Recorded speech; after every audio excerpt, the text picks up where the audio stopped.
Hey you Stygian Dogs, join me for a shuddery tale of dark horror and evil things and the uncanny funeral rites over the corpse of old John Grimlan.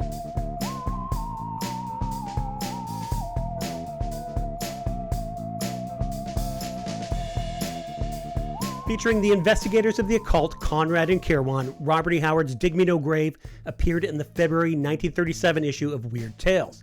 To celebrate spooky season and the renewed interest in these characters, thanks to Jim Zub's Battle of the Black Stone miniseries, I offer you a reading of Howard's story contrasted with Roy Thomas's comic book adaptation from the 1972 issue number 1 of Journey into Mystery.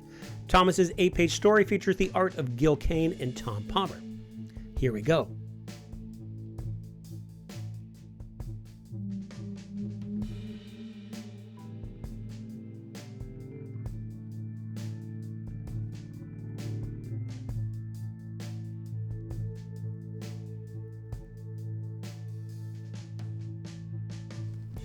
The thunder of my old-fashioned door knocker, reverberating eerily through the house, roused me from a restless and nightmare-haunted sleep.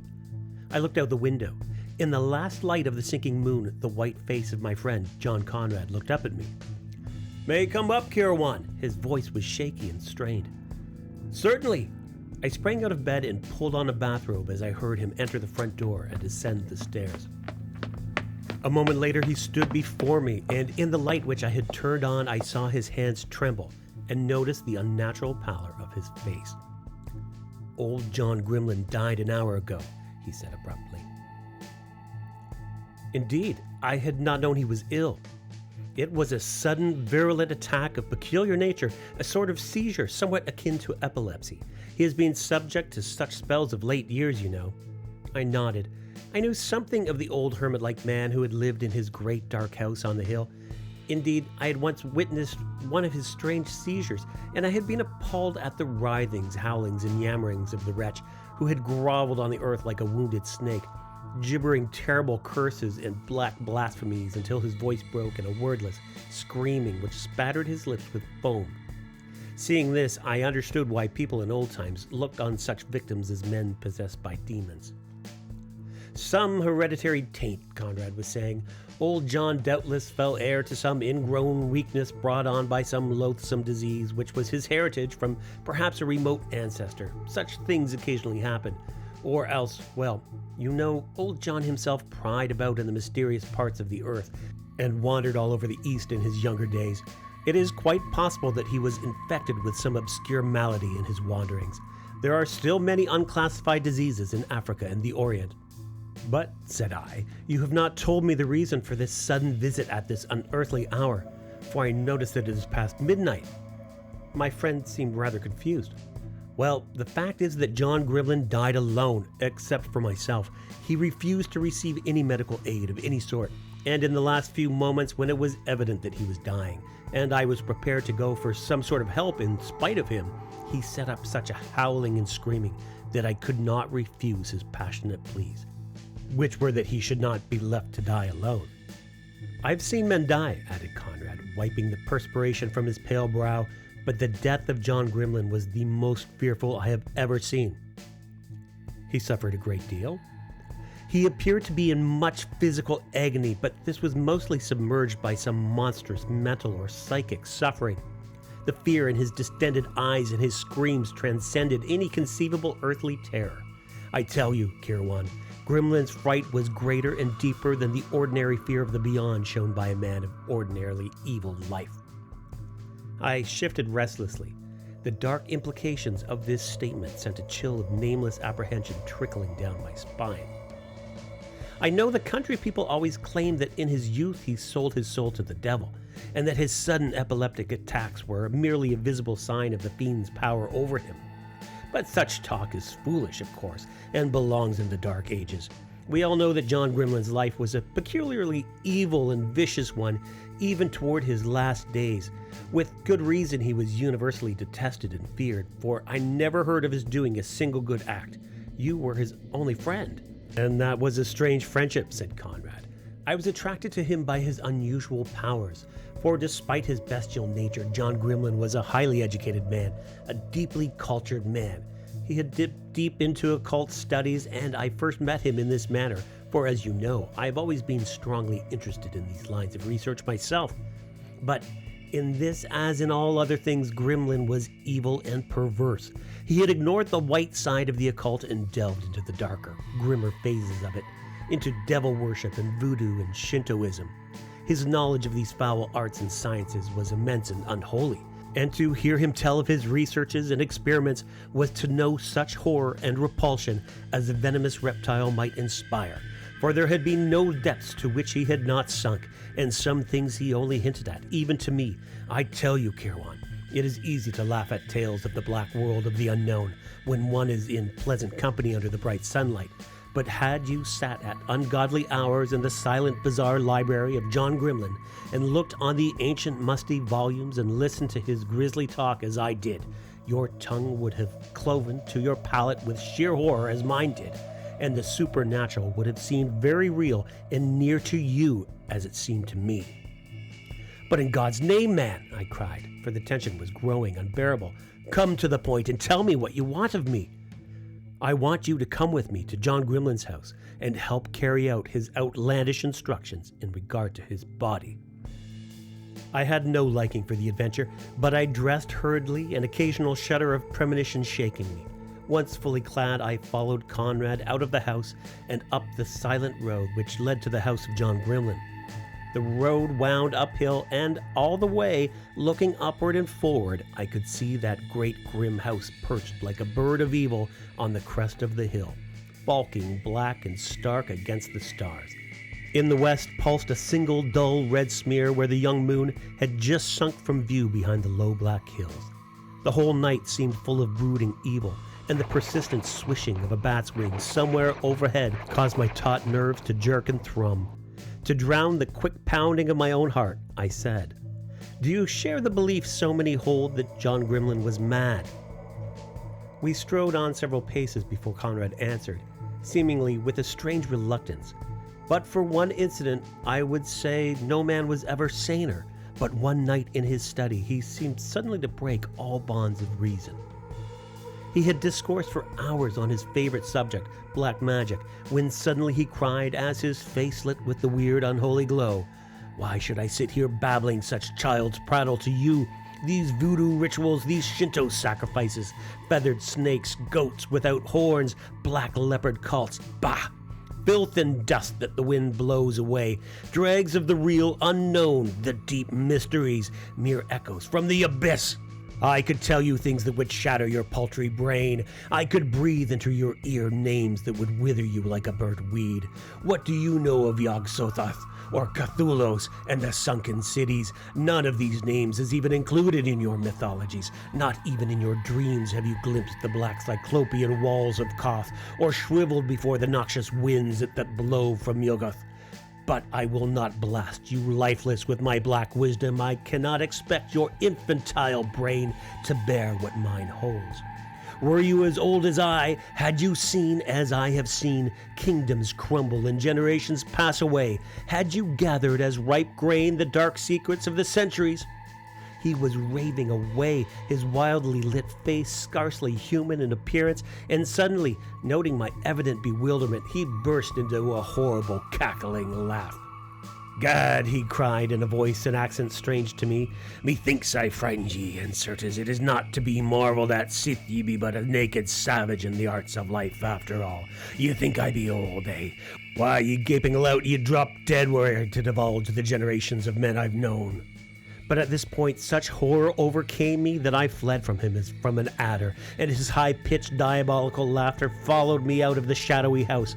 Some days later I received a letter apologizing for his manner and ascribing it too candidly, to drugs. I did not believe it, but I renewed our relations after some hesitation. "It sounds like utter madness," I muttered. "Yes," admitted Conrad hesitantly, "but Kirowan, have you ever seen anyone who knew John Grimlan in his youth?" I shook my head. "I have been at pains to inquire about him discreetly," said Conrad. "He has lived here, with the exception of mysterious absences, often for months at a time, for 20 years. The older villagers remember distinctly when he first came and took over that old house on the hill, and they all say that in the intervening years he seems not to have aged perceptibly. When he came here, he looked just as he does now, or did up to the moment of his death, of the appearance of a man about 50. I met old von Bank in Vienna, who said he knew Grimlan when a very young man studying in Berlin 50 years ago, and he expressed astonishment that the old man was still living, for he said at that time Grimlan seemed to be about 50 years of age. I gave an incredulous exclamation, seeing the implication toward which the conversation was trending. Nonsense. Professor von Bank is past 80 himself, and liable to the errors of extreme age. He confused this man with another. Yet, as I spoke, my flesh crawled unpleasantly and the hairs on my neck prickled. Well, shrugged Conrad, here we are at the house. The huge pile reared up menacingly before us, and as we reached the front door, a vagrant wind moaned through the nearby trees, and I started foolishly as I again heard the ghostly beat of the bat's wings. Conrad turned a large key in the antique lock, and as we entered, a cold breath swept across us like a breath from the grave, moldy and cold. I shuddered. We groped our way through a black hallway and into a study. In here, Conrad lighted a candle, for no gas lights or electric lights were to be found in the house. I looked about me, dreading what the light might disclose, but the room, heavily tapestried and bizarrely furnished, was empty, save for us two. Where is it? I asked in a husky whisper from a throat gone dry. Upstairs, answered Conrad in a low voice, showing that the silence and mystery of the house had laid a spell on him also. Upstairs in the library where he died. I glanced up involuntarily. Somewhere above our head, the lone master of this grim house was stretched out in his last sleep, silent, his white face set in a grinning mask of death. Panic swept over me, and I fought for control. After all, it was merely the corpse of a wicked old man who was past harming anyone. This argument rang hollowly in my brain like the words of a frightened child who is trying to reassure himself. I turned to Conrad. He had taken a time-yellowed envelope from an inside pocket. This, he said, removing from the envelope several pages of closely written time-yellowed parchment, is in effect the last word of John Grimlan, though God alone knows how many years ago it was written. He gave it to me 10 years ago, immediately after his return from Mongolia. It was shortly after this that he had his first seizure. This envelope he gave me sealed, and he made me swear that I would hide it carefully and that I would not open it until he was dead, when I was to read the contents and follow their directions exactly. More, he made me swear that no matter what he said or did after giving me the envelope, I would go ahead as first directed. For, he said with a fearful smile, the flesh is weak, but I am a man of my word, and though I might, in a moment of weakness, wish to retract, it is far, far too late now. You may never understand the matter, but you are to do as I have said. Well, again Conrad wiped his brow. Tonight, as he lay writhing in his death agonies, his wordless howls were mingled with frantic admonitions to me to bring the envelope and destroy it before his eyes. As he yammered this, he forced himself up on his elbows, and with eyes starting and hair standing straight upon his head, he screamed at me in a manner to chill the blood. And he was shrieking for me to destroy the envelope, not to open it. And once he howled in his delirium for me to hew his body into pieces and scatter the bits to the four winds of heaven. An uncontrollable exclamation of horror escaped my dry lips. At last, went on Conrad, I gave in. Remembering his commands 10 years ago, I at first stood firm, but at last, as his screeches grew unbearably desperate, I turned to go for the envelope, even though that meant leaving him alone. But as I turned, with one last fearful convulsion in which blood-flecked foam flew from his writhing lips, the life went from his twisted body in a single great wrench. He fumbled at the parchment. I am going to carry out my promise. The directions herein seem fantastic and may be the whims of a disordered mind, but I gave my word. They are, briefly, that I place his corpse on the great black ebony table in his library, with 7 black candles burning around him. The doors and windows are to be firmly closed and fastened. Then, in the darkness which precedes dawn, I am to read the formula, charm, or spell which is contained in a smaller sealed envelope inside the first, and which I have not yet opened. But is that all? I cried. No provisions as to the disposition of his fortune, his estate, or his corpse? Nothing, In his will, which I have seen elsewhere, he leaves estate and fortune to a certain Oriental gentleman named in the document as Electaus. What? I cried, shaken in my soul. Conrad, this is madness, heaped on madness. Malaktaus, good God, no mortal man was ever so named. That is the title of the foul god worshipped by the mysterious Yazidis, they of Mount Alamout, the accursed, whose 8 brazen towers rise in the mysterious wastes of deep Asia. His idolatrous symbol is the brazen peacock, and the Mohammedans who hate his demon-worshipping devotees say he is the essence of the evil of all the universes, the Prince of Darkness, Ahriman, the old serpent, the veritable Satan. And you say Grimlan names this mythical demon in his will? It is the truth. Conrad's throat was dry. And look, he has scribbled a strange line at the corner of this parchment. Dig me no grave. I shall not need one. Again, a chill wandered down my spine. In God's name, I cried in a kind of frenzy, let us get this incredible business over with. I think a drink might help, answered Conrad, moistening his lips. It seems to me I've seen Grimlan go into this cabinet for wine. He bent to the door of an ornately carved mahogany cabinet, and after some difficulty opened it. No wine here, he said disappointedly, and if ever I felt the need of stimulants. What's this? He drew out a roll of parchment, dusty, yellowed, and half covered with spider webs. Everything in that grim house seemed, to my nervously excited senses, fraught with mysterious meaning and import, and I leaned over his shoulder as he unrolled it.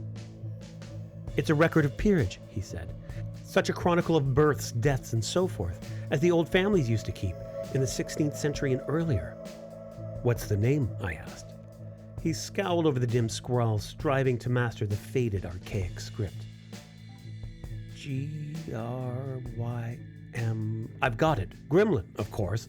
It's the records of old John's family, the Grimlans of Toadsheath Manor, Suffolk. What an outlandish name for an estate. Look at the last entry. Together we read, John Grimlan, born March 10th, 1630. And then we both cried out. Under this entry was freshly written in a strange scrawling hand, died March 10th, 1930. Below this there was a seal of black wax, stamped with a strange design, something like a peacock with a spreading tail. Conrad stared at me, speechless. All the color ebbed from his face. I shook myself with the rage engendered by fear. It's the hoax of a madman, I shouted. The stage has been set with such great care that the actors have overstepped themselves. Whoever they are, they have heaped up so many incredible effects as to nullify them. It's all a very stupid, very dull drama of illusion. And even as I spoke, icy sweat stood out on my body, and I shook as with an ague. With a wordless motion, Conrad turned toward the stairs, taking up a large candle from a mahogany table. It was understood, I suppose, he whispered, that I should go through this ghastly matter alone, but I had not the moral courage, and now I'm glad I had not. A still horror brooded over the silent house as we went up the stairs. A faint breeze stole in from somewhere and set the heavy velvet hangings rustling, and I visualized stealthy taloned fingers drawing aside the tapestries to fix red gloating eyes upon us. Once I thought I heard the indistinct clumping of monstrous feet somewhere above us, but it must have been the heavy pounding of my own heart. The stairs debouched into a wide, dark corridor in which our feeble candle cast a faint gleam which but illuminated our pale faces and made the shadows seem darker by comparison. We stopped at a heavy door, and I heard Conrad's breath draw in sharply, as a man's will when he braces himself physically or mentally. I involuntarily clenched my fists until the nails bit into the palms. Then Conrad thrust the door open. A sharp cry escaped his lips. The candle dropped from his nerveless fingers and went out. The library of John Grimlan was ablaze with light, though the whole house had been in darkness when we entered it. This light came from 7 black candles placed at regular intervals around the great ebony table. On this table, between the candles, I had braced myself against the sight. Now, in the face of the mysterious illumination and the sight of the thing on the table, my resolution nearly gave way. John Grimlan had been unlovely in life. In death, he was hideous. Yes, he was hideous, even though his face was mercifully covered with the same curious silken robe, which, forked in fantastic bird-like designs, covered his whole body except the crooked claw-like hands and the bare, withered feet. A strangling sound came from Conrad. "My God," he whispered. "What is this?"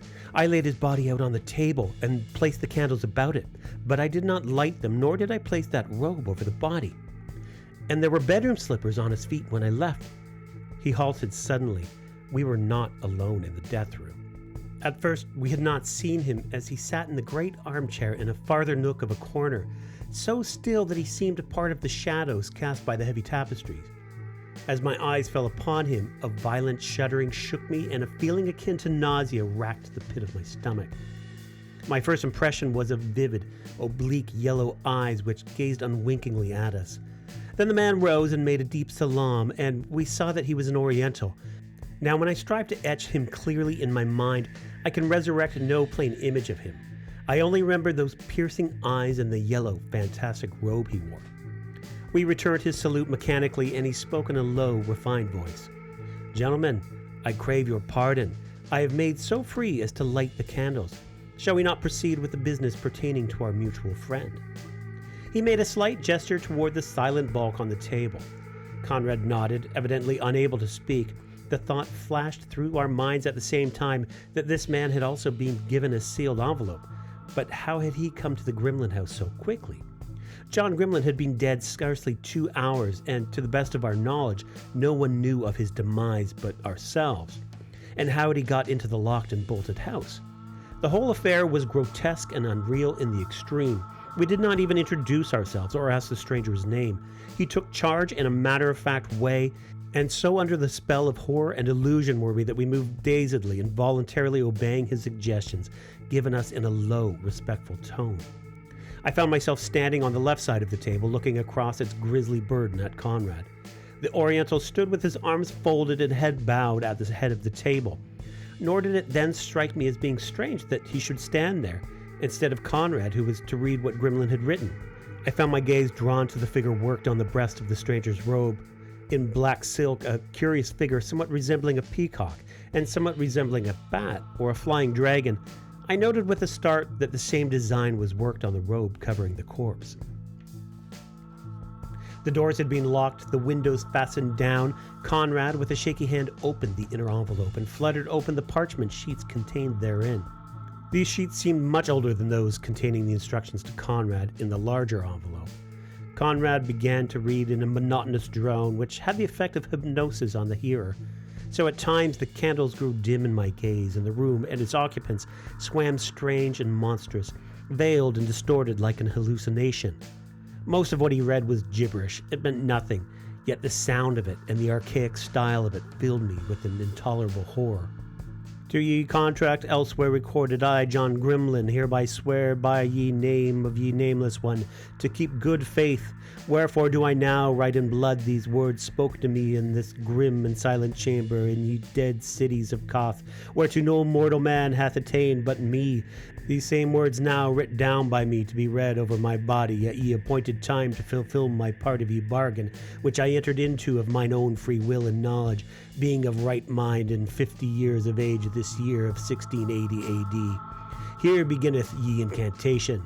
Before man was ye elder ones were, and even yet their Lord dwelleth among ye shadows, to which if a man set his foot, he may not turn upon his track."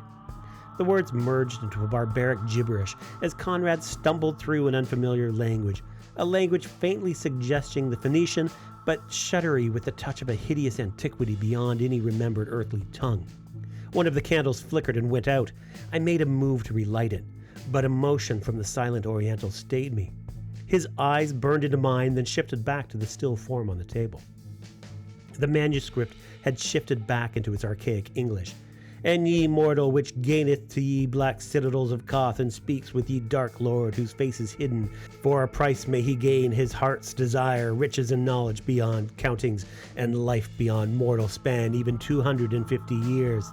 Again, Conrad's voice trailed off into unfamiliar gutturals. Another candle went out. "Let not ye mortal flinch as ye time draweth nigh for payment, and ye fires of hell lay hold upon ye vitals as the sign of reckonage. For ye prince of darkness taketh his due in ye end, and he is not to be cozened. What ye have promised, that shall ye deliver. Agantha Nashuba. At first, the sound of those barbaric accents, a cold hand of terror locked about my throat. My frantic eyes shot the candles, and I was not surprised to see another flicker out. Yet there was no hint of any draft to stir the heavy black hangings. Conrad's voice wavered. He drew his hand across his throat, gagging momentarily. The eyes of the Oriental never altered. Among ye sons of men glide strange shadows forever. Men see ye tracks of ye talons, but not ye feet that make them. Over ye souls of men spread great black wings. There is but one black master, though men call him Satanus, and Beelzebub, and Apollyon, and Ahriman, and Malaktaus. Mist of horror engulfed me. I was dimly aware of Conrad's voice droning on, both in English and in that other fearsome tongue whose horrific import I scarcely dared try to guess. And with stark fear clutching at my heart, I saw the candles go out one by one, and with each flicker, as the gathering gloom darkened about us, my horror mounted. I could not speak, I could not move. My distended eyes were fixed with agonized intensity on the remaining candle. The silent Oriental at the head of the ghastly table was included in my fear. He had not moved nor spoken, but under his drooping lids, his eyes burned with devilish triumph. I knew that beneath his inscrutable exterior he was gloating fiendishly. But why? Why? But I knew that the moment the extinguishing of the last candle plunged the room into utter darkness, some nameless, abominable thing would take place. Conrad was approaching the end. His voice rose to the climax in gathering crescendo. Approach us now, ye moment of payment. Ye ravens are flying, ye bats wing against ye sky. There are skulls in ye stars. Ye soul and ye body are promised and shall be delivered up. Not to ye dust again, nor ye elements from which spring life. The candle flickered slightly. I tried to scream, but my mouth gaped to a soundless yammering. I tried to flee, but I stood frozen, unable even to close my eyes. Ye abyss yawns, and ye debt is to pay. Ye light fails, ye shadows gather. There is no good but evil, no light but darkness, no hope but doom. A hollow groan resounded through the room. It seemed to come from the robe-covered thing on the table. The robe twitched fitfully. O wings in ye black dark! I started violently. A faint swish sounded in the gathering shadows. The stir of the dark hangings? It sounded like the rustle of gigantic wings. O red eyes in ye shadows, what is promised, what is writ in blood is fulfilled. Ye light is gulfed in blackness. Ya Koth. The last candle went out suddenly, and a ghastly, unhuman cry that came not from my lips or from Conrad's burst unbearably forth. Horror swept over me like a black, icy wave. In the blind dark, I heard myself screaming terribly. Then with a swirl and a great rush of wind, something swept the room, flinging the hangings aloft and dashing chairs and tables crashing to the floor. For an instant, an intolerable odor burned our nostrils. A low, hideous tittering mocked us in the blackness. Then silence fell like a shroud. Somehow Conrad found a candle and lighted it. The faint glow showed us the room in fearful disarray, showed us each other's ghastly faces, and showed us the black ebony table empty. The doors and windows were locked as they had been, but the Oriental was gone, and so was the corpse of John Grimlan. Shrieking like damned men, we broke down the door and fled frenziedly down the well-like staircase, where the darkness seemed to clutch at us with clammy black fingers. As we tumbled down into the lower hallway, a lurid glow cut the darkness, and the scent of burning wood filled our nostrils. The outer doorway held momentarily against our frantic assault, then gave way, and we hurtled into the outer starlight. Behind us, the flames leaped up with a crackling roar as we fled down the hall. Conrad, glancing over his shoulder, halted suddenly, wheeled and flung up his arms like a madman and screamed, "Soul and body he sold to Malaktaus, who is Satan, 250 years ago. This was the night of payment, and my God, look, the fiend has claimed his own." I looked, frozen with horror. Flames had enveloped the whole house with appalling swiftness, and now with great mass was etched against the gigantic sky a crimson inferno.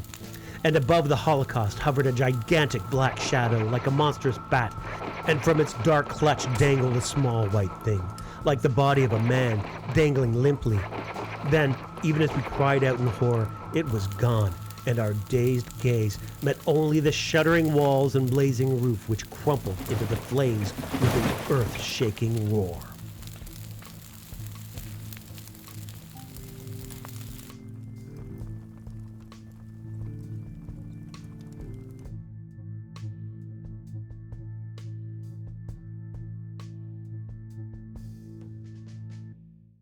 So, a few observations. You'll note that in the Roy Thomas adaptation, John Kirowan is updated to Dan Kirowan. I suppose 3 Johns in a single story is 1 John too many. Also, on the front cover of Journey into Mystery #1, you'll see that there's a female pictured as being present during the John Grimlan funeral rite. This is obviously not the case in the story. I suppose she's there for marketing purposes. Finally, I'll note that it's kind of humorous to see Robert E. Howard equate Shintoism with dark black magic, but, there you have it. Thanks for watching. Like and consider subscribing. I'm working on further presentations of Robert E. Howard's original stories contrasted against Roy Thomas's comic book adaptations. So keep an eye out for those. And until next time, take it easy, you Stygian Dogs.